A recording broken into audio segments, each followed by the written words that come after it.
এবং এটা রিকভারি খুব তাড়াতাড়ি হয় লাইপোসাকশনে। কিন্তু টামিটাকে একটা লম্বা সময় লাগে রিকভারি করতে, এই ওন্ড হিলিং হতে ২-৩ সপ্তাহ লেগে যায়। যাদের এই একটু স্কিন ডার্ক থাকে তাদের স্কারটা খুব প্রমিনেন্ট হয়।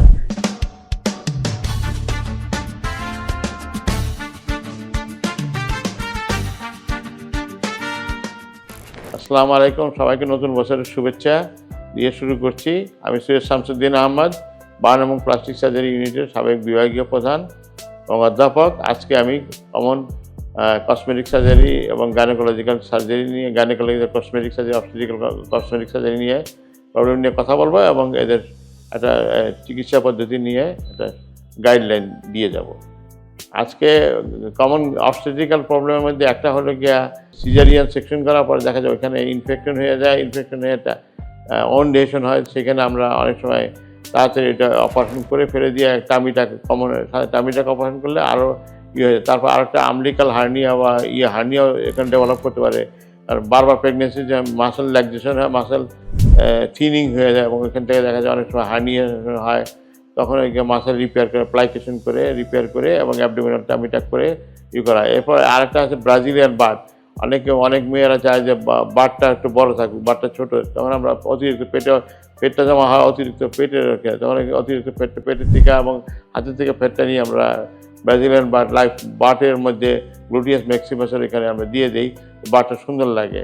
এটাকে ব্রাজিলিয়ান বার্ড অপারেশন বলে, এটাও আমরা করে থাকি। এটাও একটা এই অবস্টেট্রিক্যাল প্রবলেম অনেকে থাকে।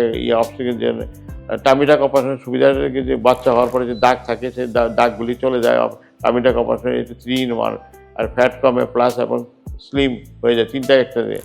এবং টামিটাকের সাথে আমরা অনেক সময় লাইপোসাকশন করে যদি হালকা ধরনের থাকে তখন আমরা লাইপোসাকশন করি। আদারওয়াইজ টামিটাক অপারেশন করে কেটে আপনার এই নাভিটা উপরে নিয়ে গিয়ে আমরা অপারেশন করে দিই।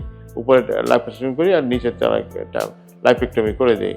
এছাড়া আরও লাইপেক্টমি, যেমন হাতের এখানে, বাহুর এখানে অনেকে জমে, অতিরিক্ত ফ্যাট জমে, সেটা আমরা লাইপেক্টমি অপারেশনের মাধ্যমে, ব্র্যাকিওপ্লাস্টির মাধ্যমে অথবা লাইপোসাকশনের মাধ্যমে রিমুভ করি।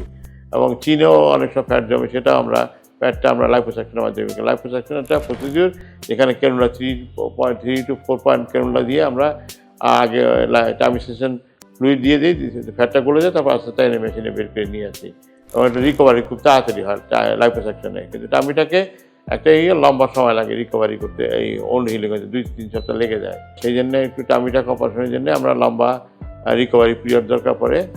আদারওয়াইজ এটা খুব ভালো রেজাল্ট দেয়। আর এটা কমপ্লিকেশনের মধ্যে হতে পারে যদি ঠিকমতো হয়। ইনফেকশন ছাড়া তেমন কিছু কমপ্লিকেশন আমাদের হাতে হয়নি। অন্যদের হাতে অনেক কিছু হতে পারে, কাটতে গিয়ে আবার অন্য কিছু করতে পারে। তবে আর স্কার সম্পর্কে, স্কারের টেন্ডেন্সি থাকে কাটলে পরে যাদের এই একটু স্কিন ডার্ক থাকে তাদের স্কারটা খুব প্রমিনেন্ট হয়। সেই সব ক্ষেত্রে আমরা ইনফেকশন যাতে না হয় এবং ভালো সুতা এবং যদি অ্যান্টি ইনফ্লামেটরি মেডিকেশন দেই তাহলে হয়তো স্কারটা হয়তো হয় না, বা লেজার অথবা ট্রাইসিনোলাম দিয়ে ইঞ্জেকশন দিয়ে ওটা কাটিল করা যায়, স্কার রিডাকশন। আজকে এই বলে আমি শেষ করতেছি। পরবর্তী অন্য ইস্যু নিয়ে আর